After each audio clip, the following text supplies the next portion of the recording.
Hello and good evening, everybody, and welcome to this Portugal Calling webinar. Tonight, we're looking at funeral planning and international wills in Portugal, serious subjects. And I'm just going to read a little bit from the Expats Portugal website because I think it creates the context for this very, very sensitively and very well. Planning for the inevitable is a sensitive yet crucial matter, and that's what we will be talking about tonight. Although it's often the furthest thing from our minds when starting a new adventure abroad, planning for the inevitable is a sensitive yet crucial matter. Undoubtedly, international considerations as well as dealing with unfamiliar local procedures can add yet another burden and layer of complexity. Join us then tonight with our expert guest to have your questions answered, get peace of mind and safeguard your legacy.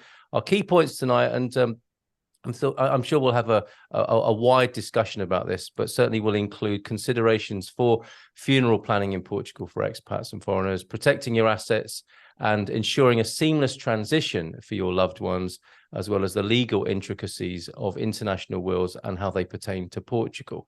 When international estates are involved and arrangements must be made in a foreign land, it becomes essential to navigate the complexities with knowledge and, most of all, foresight. Although difficult, we urge you to consider this matter to ensure you and your loved ones are taken care of. I think that's a really great way of setting the context for a serious and important discussion this evening with our special guests, Nuno Mendes from Winsurance and Daniel of Reis and Pelicano, Daniel dos Reis of Reis and Pelicano. And we'll go to Nuno first. So thank you for joining us this evening, Nuno. I believe you have a presentation for us to begin this conversation. So good evening, everyone, or good morning or good afternoon, depending on where you are.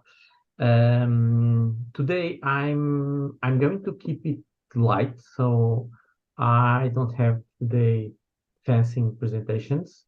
So please help me, interact with me. So instead of just start doing presentations, I schedule this webinar on a way that we can get more information if you start interacting with us. Behind the scenes on the chat, my team or insurance team will be replying to you. And also Jorge Correia, he's not a commercial of Fidelidade, the only Portuguese insurer with funeral insurance. He's an expert on funeral insurance, so he knows about the funeral procedures and the particularities. He also is very knowledgeable about cases that he experienced here. So please feel free to do questions. That's really helpful. Thanks, Nuno. If your team could make themselves known in the chat, that would be wonderful as well. So if your colleague there from Fidelidade and the Winsurance team could just say hi in the chat, that would be really helpful, and people will know who to look for. Okay, mostly Camila, Joanna are here. Okay, because I'm seeing them. Okay, so just to remember and to make a disclosure that our field is insurance. So we could miss some details about the funeral, but this is a guidance, a generic guidance about funeral in Portugal. Its procedures, particularities, costs, and how to ease all of this. So making to the presentation.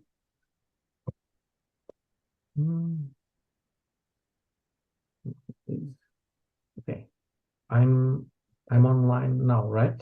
You're on the screen, Nuno, yeah, and the first thing we're seeing is what to do when the time comes. And so where it could happen. So basically at the hospital, and if he's at the hospital itself will trigger all the procedures and contacting the relatives or the person that he's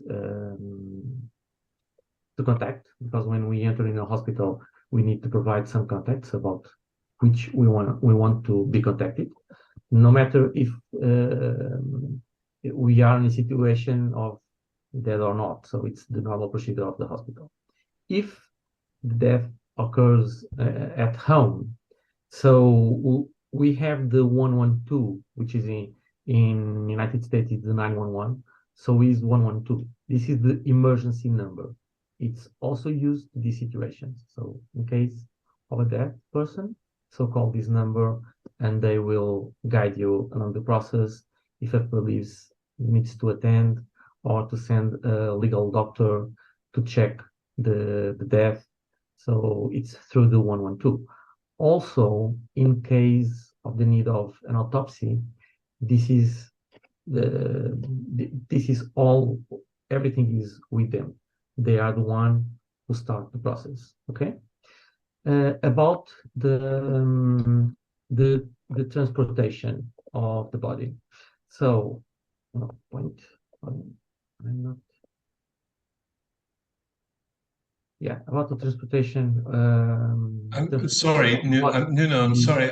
I'm not seeing a presentation. I wonder if everybody is there. No? I was. I wonder if we get a sense of that from our audience tonight. So I'm definitely seeing that with the where and transportation points that are now on the screen. Yes. Nunu, Only that. okay. Only that. Okay, Okay. so some are seeing it, some are not. The view I'm using currently to see that is speaker view. So that might be useful if people go to the top right-hand corner of their screen and you can select your view on most devices, I think that way. And if you go to speaker view, that should help.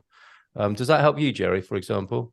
Yes, at the moment I can see you, Carl, because you're the speaker, presumably. Yes. Yeah. Yeah. Okay. Okay. Yeah. Well, I'll keep stum and we'll go back to noon. Let's see if that works. But do Thank you. keep us updated in the chat so that we can make sure you're getting the information.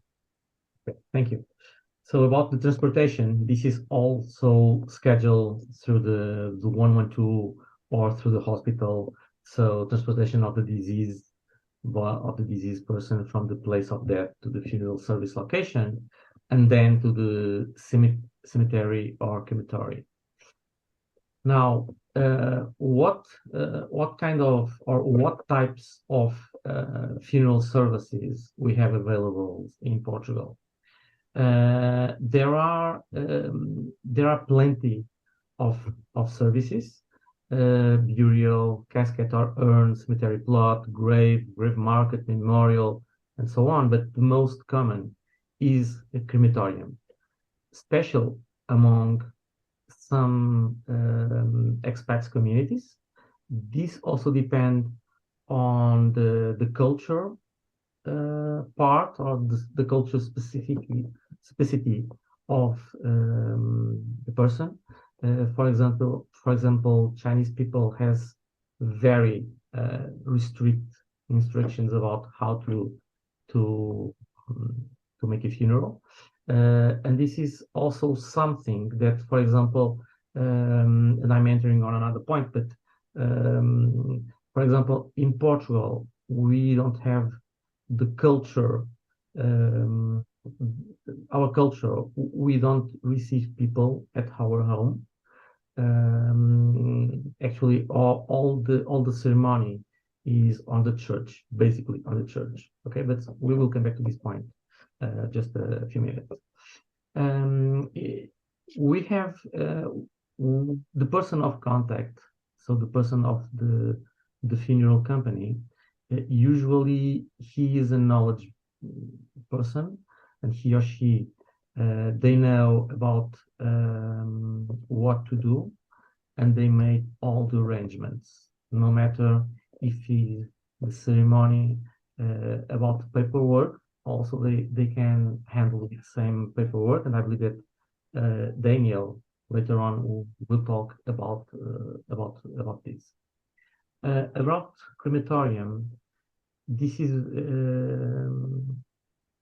easy to do in Portugal. We have crematoriums among all the country, even on the highlands of Açores and Madeira. So this is not an issue.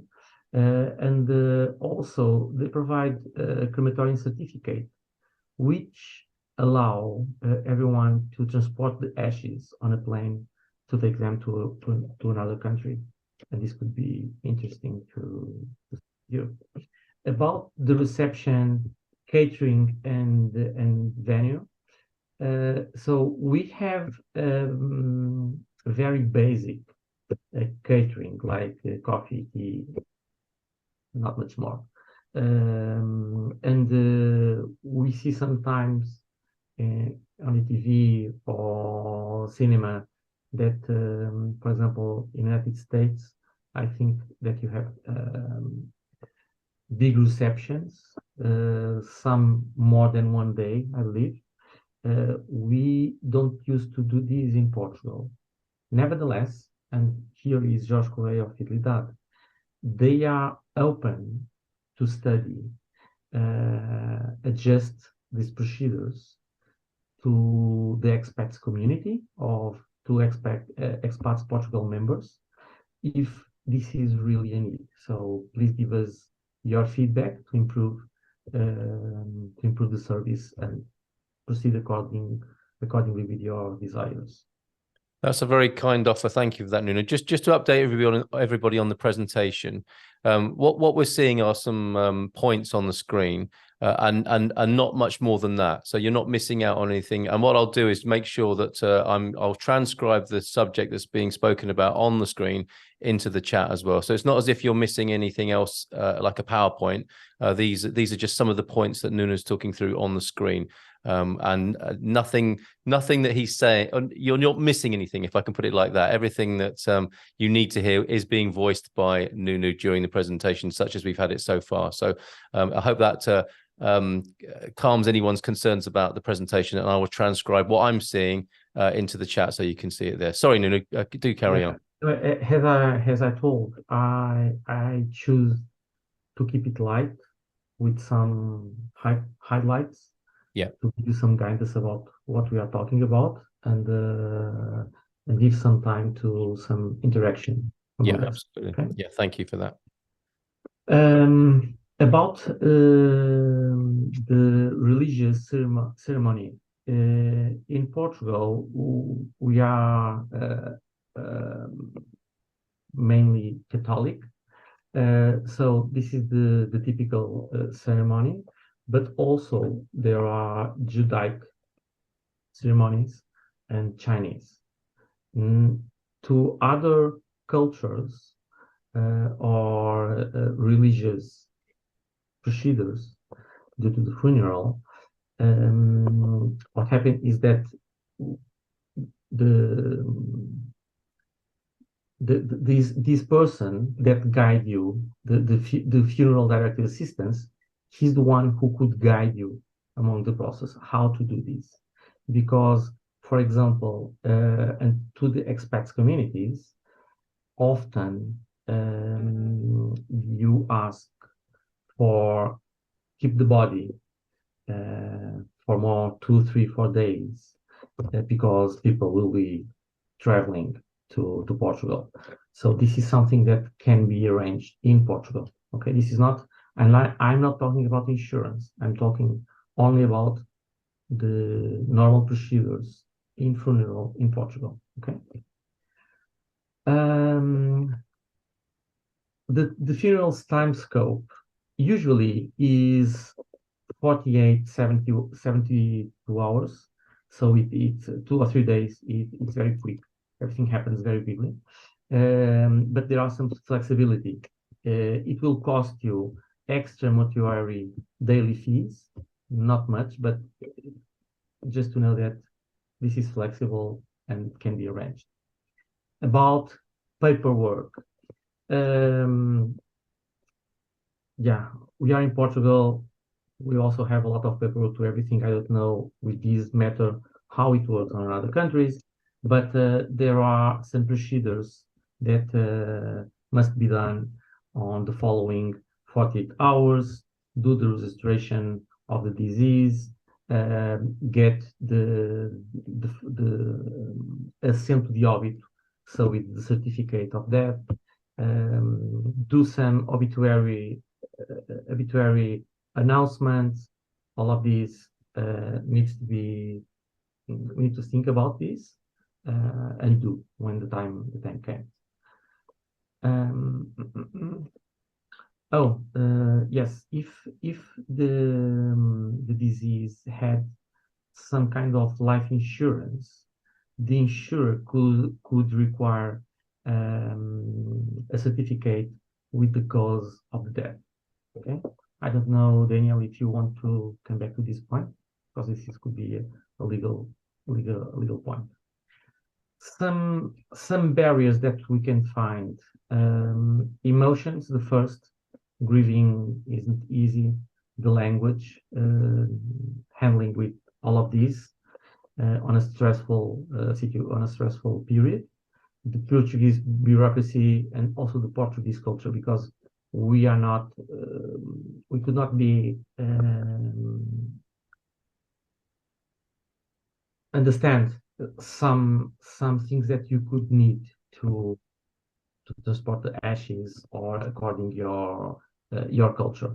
I believe that according British or USA culture will not be much. I'm more thinking. I'm thinking more about Asiatic culture. Okay. About how much a funeral could cost. We have in Portugal a figure which is the social burial, and this it is cheap, like 700, 1,700 euros, 2,000 euros, more or less, but they could be also very expensive. On average, we should say that 3,500 euros is an amount that you could consider. Nevertheless, if you consider also an increment of 5% each year of the cost of the funeral, in 10 years, the same 3,500 euros, they will be 5,700 euros. So they don't double, but not far from that. One word to these, plan ahead and prevent unexpected costs. Okay, because the funeral, it's the funerals, is organization, arrangements, flowers, reception, catering, and so on and so on. About the planning. This is not easy, especially when we are far from our relatives. It could make sense planning. We Portuguese people, we are badly on planning. We never plan, but we know that Americans and English, you are very good at planning, so you could think on this regarding how to ease all of these. So Fidelidade has an option, has a specific insurance to these. It's not cheap, so putting everything clear. And when I say it's not cheap, this depends on some factors, but I should say that maybe 6,000 euros. So thinking that we are talking about nowadays 3,500, that in 10 years could be almost 6,000. We are talking about the same, because the insurer, what they do is they set today a cost to themselves, and they insure for the funeral, no matter when could happen. And we are talking about the organization, the funeral service, funeral assistance, body transfer to Portugal. If the death occurs outside of Portugal and the insured person is living in Portugal, so this is all also insured, and all of these uncapped. Okay, to funerals abroad Portugal, if someone that's, I don't know, when visiting their relatives in their own country, original country, what we could insure through the insurance is 3,500 euros. So the 3,600 euros, the insurer will always pay this to you. Okay, no matter what. So, or uncapped if everything is arranged through the insurer, or 3,600 euros if you are the one who want to arrange the funeral. Okay, so I don't know if you want to go deep on some part of this, but basically this is what I want to share with you. Okay, thank you. We haven't got any specific questions about that at the moment, Nuno, so I would suggest you carry on. I imagine people will have questions in due course. I propose Daniel, that Daniel could start talking about the wills and... Okay, all right. Thank you very much for that. Sensitively done. Thank you for your. It's very, very informative and educational. It's not a sort of everyday conversation, is it? So thank you for sharing with us things that I think will be new to a lot of people there. Much appreciated. Terrell saying this is good evening to you, Terrell. How this is helpful, Nuno. Thank you. There are questions to come, so we'll come back to those. If you do have any questions, please pop them into the chat. And I'll ask some of the more universal questions, more general questions whilst we're recording. And if you prefer to ask a question in a more private setting, you can wait to do that after we've concluded the recording. So over to you, Daniel. Good evening to you. Thanks for being here tonight, Daniel. Good evening. Although the topic is a bit on the heavy side, I'll try to lighten things up and start with a phrase of a well-known Portuguese prime minister. He's called Marquês de Pombal. And after the earthquake that's indeed destroyed half of Lisbon, he said, well, let's bury the dead and take care of the living. So I think that the same principle on when someone passes away is the main aspect is to bury the deceased person with, of course, dignity and to take care of the living. So the first thing that I think foreigners should be aware of in terms of the Portuguese law is what we call here in Portugal the Testamento Vital, or vital testament, or basically this is a declaration to that the applicant can leave.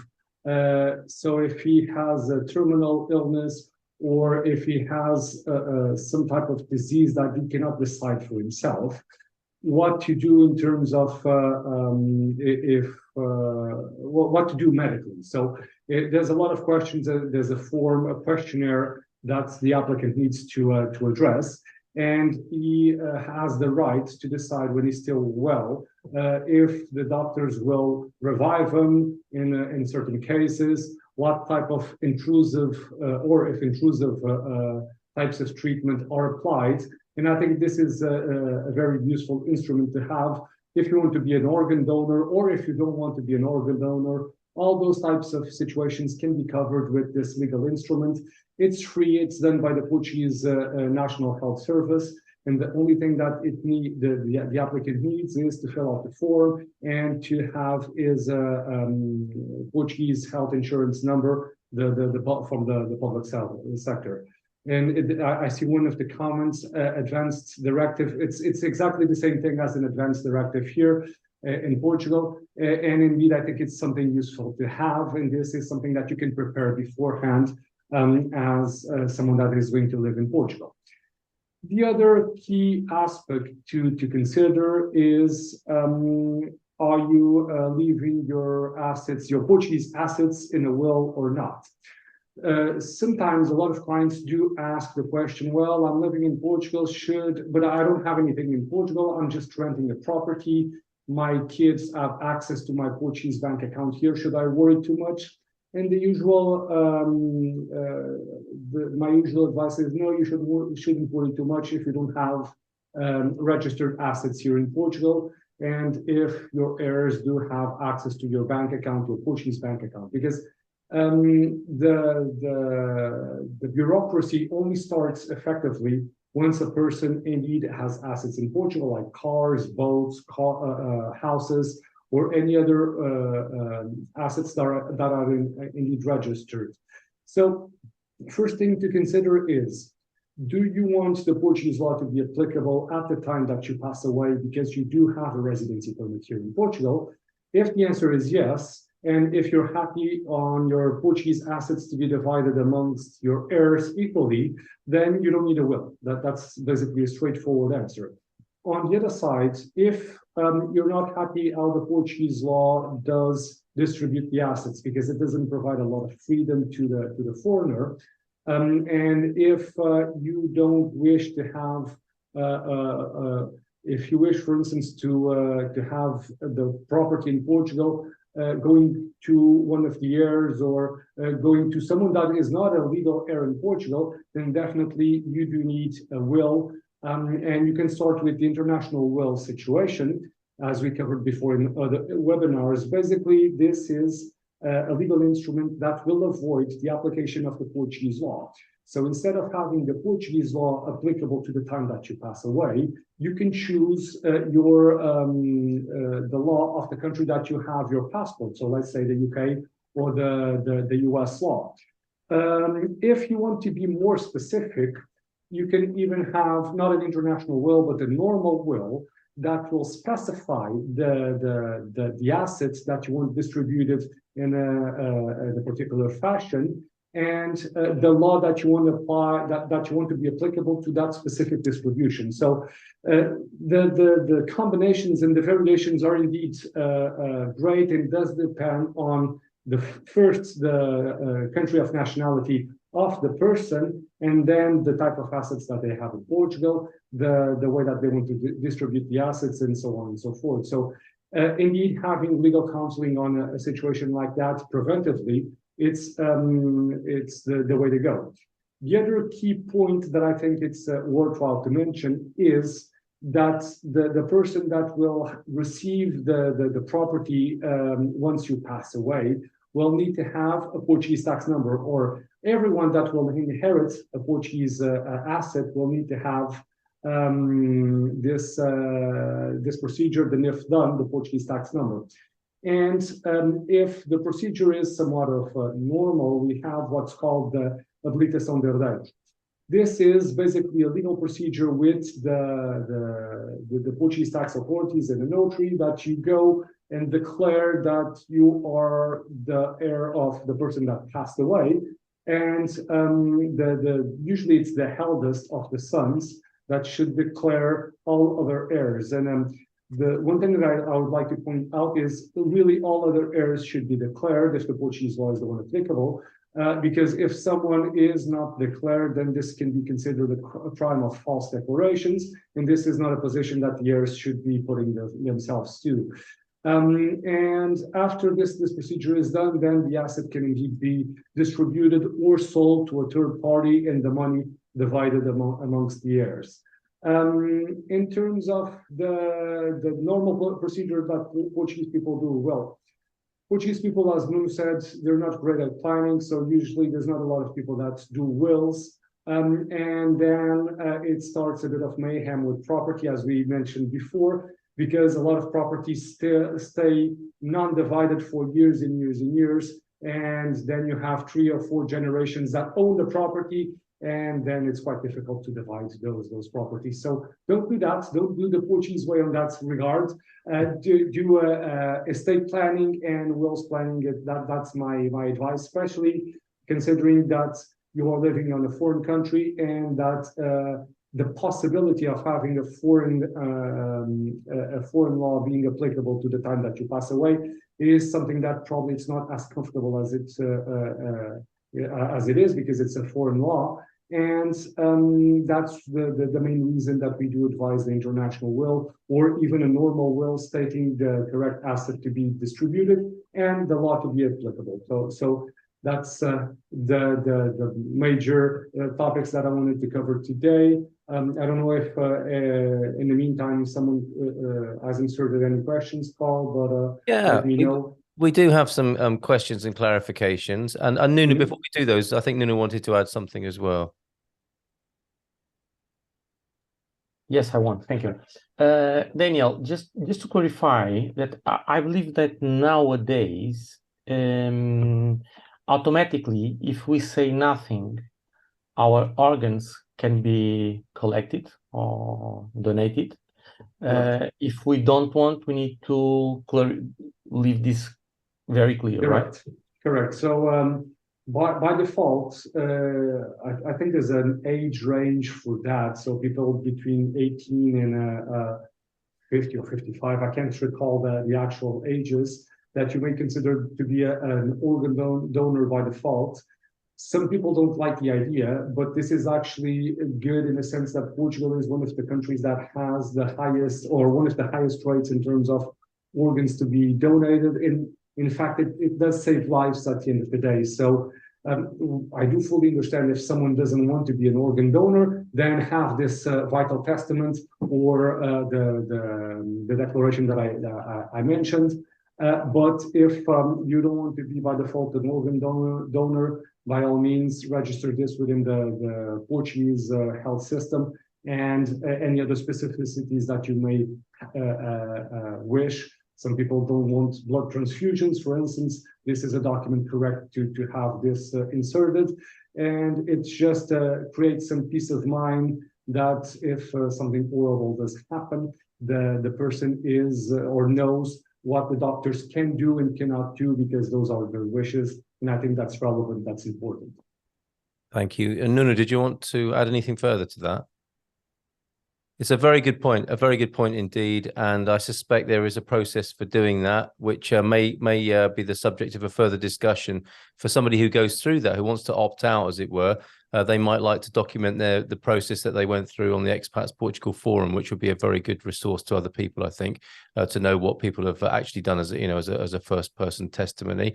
Let's go to some of these questions then, and certainly there are some great questions, and perhaps the most immediate and useful I'll prioritize is, what is the situation regarding a surviving spouse in a jointly held property? First and foremost, your most immediate loved one in the relationship with you. Jointly held property is how this is framed for Rosalind. So what happens in that situation, Daniel? Well, if the Portuguese law is applicable, then the spouse is totally protected, because let's have the following example. A couple with two kids, and the kids are, the two kids do belong to the couple, so there's no any kids from any other previous marriage. The property by the default, or in the majority of the cases by default, if it's the marital property regime is joint assets, it does belong 50% to one spouse and 50% to the other spouse. So by default, a person usually already owns 50% of the property. When the spouse passes away, then the spouse inherits immediately 50% of the assets of the deceased spouse. So they will own 75% out of the property, and they will have the right to live in the property until they pass away, if they wish, of course. And the kids will inherit the other 25%. Then when the remainder spouse passes away, then the kids will inherit all. So the tradition here in Portugal is that when one of the spouses passes away, no one divides the property, especially the house where the remainder spouse is living, and they let the situation sit until, unfortunately, the other spouse ends up passing away. But even if the kids wanted to sell the house, as it's a family house, this is protected.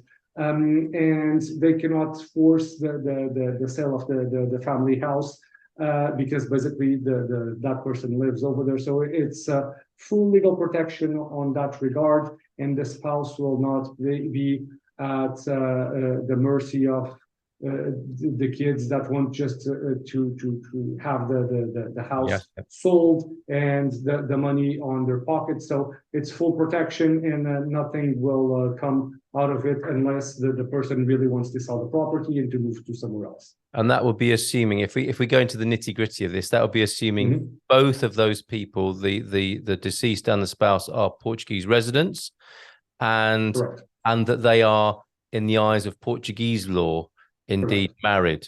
So that's an important matter as well, isn't it, on the paperwork side? But in the majority of the situations, once someone comes to Portugal, they're already married, and once they buy the property, the marital status will be already inserted in the land registry in Portugal. So by default, that is already in the land registry, in the tax registry, in the deed. So all the legal documents will have the marriage.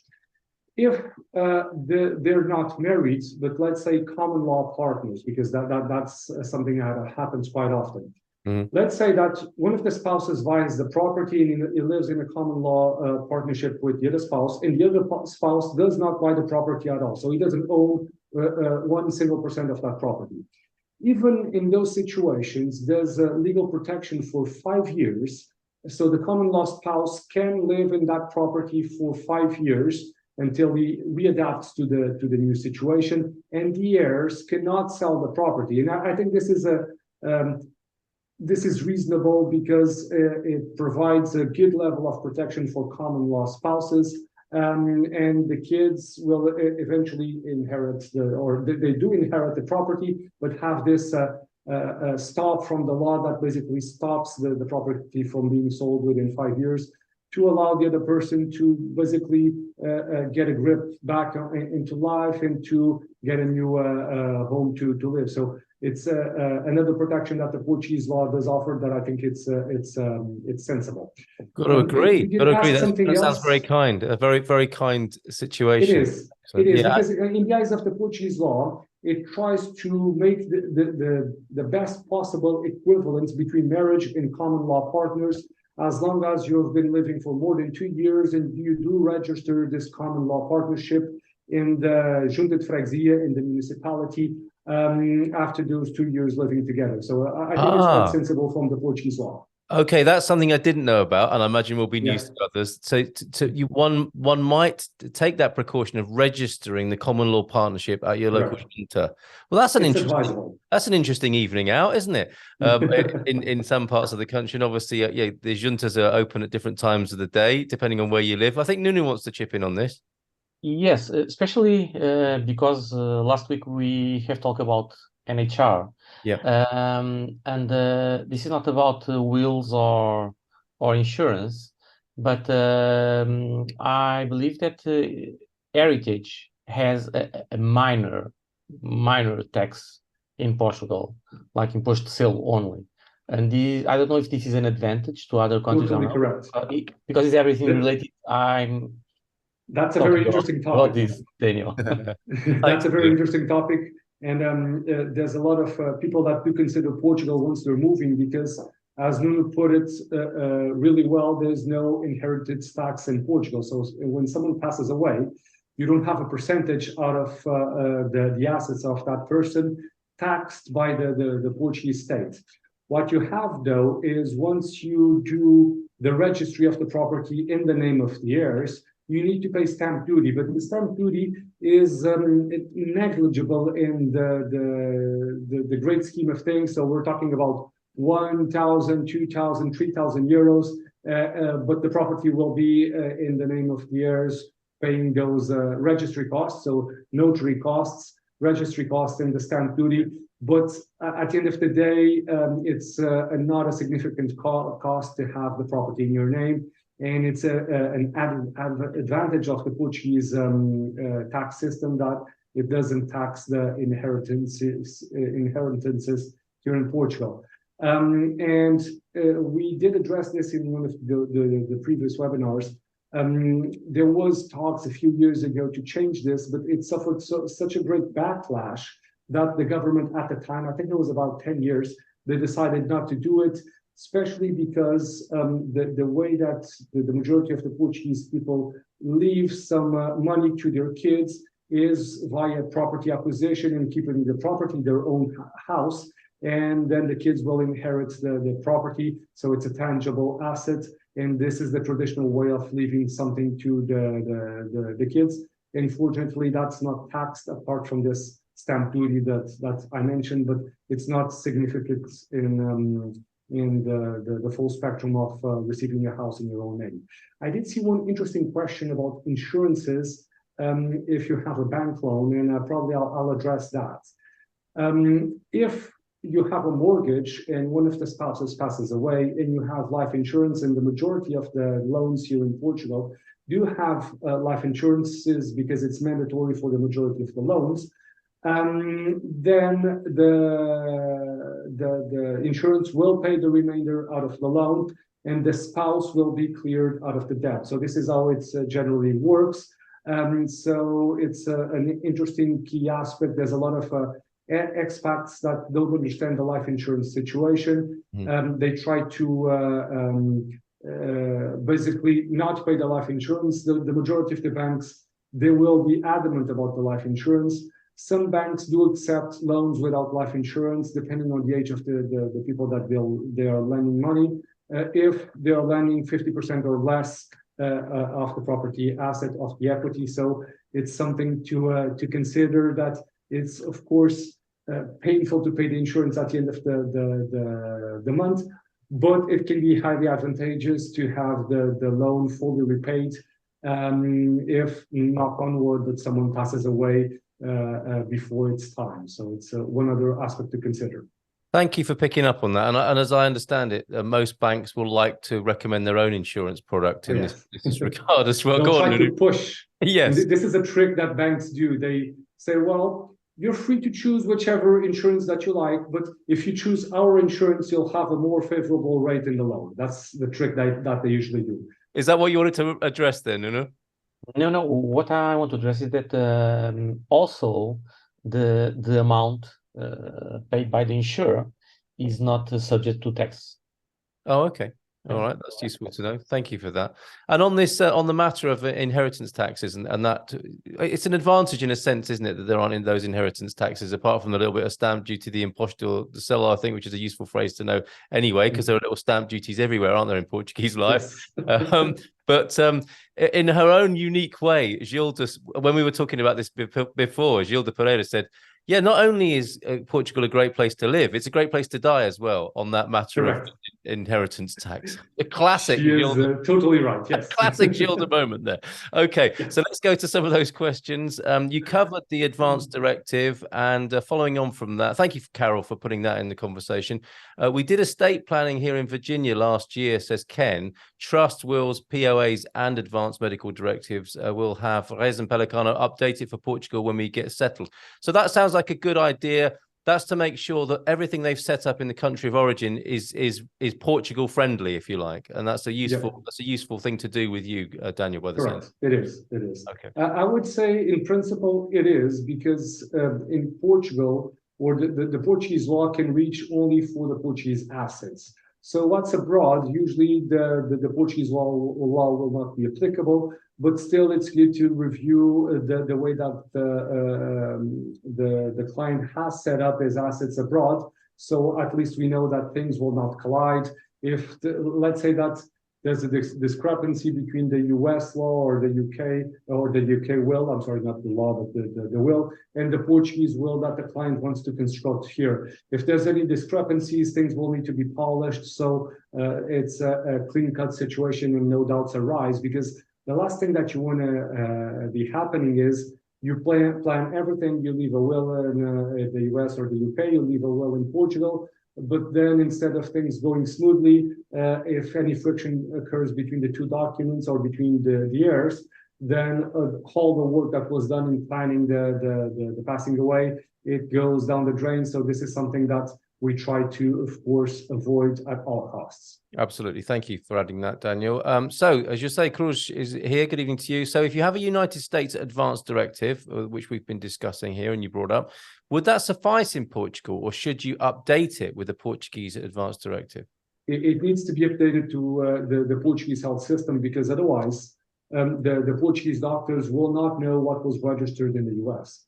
Therefore, we highly advise to do the exact same procedure here, because then this is registered in the national health system, and the Portuguese doctors will have immediate access to it if an emergency comes up. So it's highly advisable to have any directives that you may wish to be applied registered here in Portugal. And if anyone has any questions or doubts about this, feel free to reach us out, because we can provide a hand in filling out the forms and delivering this to the public sector here in Portugal. So you got the peace of mind on that. As you say, goes on to say, if you do own a home and a car and just wished those to be equally divided among your 3 children, you do not need to have a will, ? So only own a car, or it's a home and a car to be divided equally between 3 children. Then I wouldn't say that the Portuguese will or international will is necessary, because that's by default the application of the Portuguese law. Yep. Okay. Thank you for that. Difficult to see how a car will be divided among 3 children, but we can talk about that after the end of the recording there. Well, it's registered in the name of the inheritances, because in Portugal, we like tax numbers for everything. So the inheritance will have its own tax number. It starts with 7. If you ever see a tax number starting with 7, you know that it are assets that do belong to an inheritance here in the country. Oh. So it will belong to the inheritance until the people that have inherited the car will decide to sell it or to register the car in the name of one of the people that have inherited the car. So basically, it's how it's divided. Usually, people just sell it and divide them. And the car's insured, not the 3 people, which is useful in Portugal as well. Yes. So if your heirs are in the United States, do they need to get NIFs before they can inherit the property? I think the answer to that was yes, wasn't it? Officially, yes. To go the whole way and inherit. This is something that if you would like to go over the top and work on the preventive side, well, let's obtain the NIFs of the heirs because it will make the other steps easier at the time of the distribution of the assets and on that habilitação de herdeiros, that document that communicates how many heirs do exist into the Portuguese tax authorities. That's done in a notary and so on. So obtaining the NIFs of the heirs may be something to consider as pre-planning for the passing away. Okay, that's good to know. Thank you for that. And an interesting cultural note question. We'll conclude the recording as soon as possible, as soon as I've addressed a few of these questions, and then we can address a few more after that point. So stick around for that. And the dream team, of course, at 9 as well. If our oldest child is a girl and our son is the middle child, is it still always the eldest heir who declares all heirs, or does it have to be the male heir, the eldest male? Well, we had discriminations like that before the revolution, but nowadays it's just the oldest one. Right. It doesn't matter if it's a male or female. So it's basically the oldest one because it's a cultural note, but the oldest one is the wisest one. Therefore, he is the one that should lead this habilitação de herdeiros procedure. But it's not mandatory. Let's say that the oldest one doesn't want the responsibility. He can waive it. He can say, well, I'm not interested in that. But basically, see this habilitação de herdeiros, and we call it's a strange name. It's called cabeça de casal. The head. And the translation for this will sound awful, but it's the head of the couple. It's really let's call it, it's the administrator of the inheritance. That's what this cabeça de casal is. This person has basically the capability of doing the day-to-day administration of the inheritance. So we cannot sell anything, but let's say day-to-day things like signing a rental agreement of one of the properties to keep some cash flow coming in, the cabeça de casal, the administrator, can do it. Repairs, for instance, that are needed, this administrator can do it, and so on and so forth. So it is somewhat of a responsibility, and that's why, again, should be the eldest one to have that responsibility. And if it's not, you need some paperwork to show that that's the case, that it's been deferred to somebody else within the family. Well, you need the eldest one to say, because the law attributes the responsibility to him. By default. If he doesn't want that responsibility, he should raise his hand on a written document and say, well, I'm not interested. And then it goes to the next in line in terms of age. Okay. For some reason, Daniel, when you said the oldest one is the wisest one, a lot of middle and younger children were shaking their heads in this audience this evening, I think. I'm the youngest one. Okay. So if your heirs may not have the capability to personally navigate, this is from Terrell, thank you for this, navigate obtaining the Portuguese tax number, etc., then arranging for someone in Portugal to serve as an executor, is it then possible? So sorry, I think the idea is, can you arrange for an executor in Portugal who is not one of the heirs who might not be able to be in the country and accessible? We can be the executor of the wills for our clients. That's not a problem. Okay. And the wills in Portugal are registered in a central registry. So once the will is done, the notary will register it in a central registry, and that's going to be connected with the NIF of that person. Right. So let's say, knock on wood, but I die, and the client dies. I die 2 days later. The will not be lost forever. There's a central registry that the heirs can inquire and provide the tax number of the parent that passed away, and they will be able to access that will. Okay, that's great. I don't want the recording to be too long, but I will make sure everybody's questions are answered that have been asked. And a lot of questions are suddenly coming in now. I think people have been thinking the process through, and that's part of the webinar. Yes. Really, is to have the awkward conversation, but it does bring up implications and consequences that people might want to think about. And I think we're seeing evidence of that in the chat this evening. So perhaps one important question of a universal sort of general nature is repatriation of bodies. Ken was asking, if we want to ship the body back to the USA, for example, what kind of costs and arrangements are there? George, I don't know if you want to put a face to your name, but you were saying more or less 35,000 euros. Is that right? Is that how much it would cost to repatriate a body? He may be muted up. But we'll talk to you after the recording's over then, George, if you could do that for us. But Nunu's got a solution here. But relatives can transport the ashes, which of course, if the cremation takes place here, transportation of the ashes would be a very different matter, of course, and a lot less costly than that. Let me just come to you both then, if I may, to conclude before we end the recording and come to all the other questions. Nunu, thanks for kicking things off tonight. Thank you for your sensitive treatment of the subject and being so informative this evening. Is there anything you'd like to add in closing? Well, if this is something that, because there are here a question about if we are not talking about a Catholic or Jewish situation, how to do the arrangements. I really like to think on this matter as planning ahead. Yeah. So definitely this is one of the situations that you need to plan ahead. Otherwise, in 2 or 3 days, and you in an overwhelmed and stressful situation, could be tricky and hard to find someone that handles with it. Well said. And as you can see, with both of our gentlemen this evening, these are very approachable people who you can speak to about this. If you want to pick this up, take the hint basically, and put the plan in place. You can contact both Nunu and Daniel, who will give us a closing comment, as well as your contact details in the chat. Thank you for those, Daniel. What would you like to say in closing? Well, again, this is not an easy topic, of course, but it's possible to plan ahead and to have a clear direction. And this is what we're here for, to provide clear directions on the way that you want to distribute your assets in the unfortunate events once a client passes away. But it's death and taxes, as you said. It comes to all of us, taxes first and then death after. So let's plan ahead for both, either taxes and death. Well said, Daniel. Thank you very much for that. And thank you for those Marcus Pombal words as well that were quite inspirational. Thank you to Anna for giving us that whole quote there. For the time being, thank you, Nuno and Daniel. The details of both of these gentlemen here can be found in the Expats Portugal business directory, expatsportugal.com. Find them in the business directory there if you want to have that conversation. We'll halt the recording there.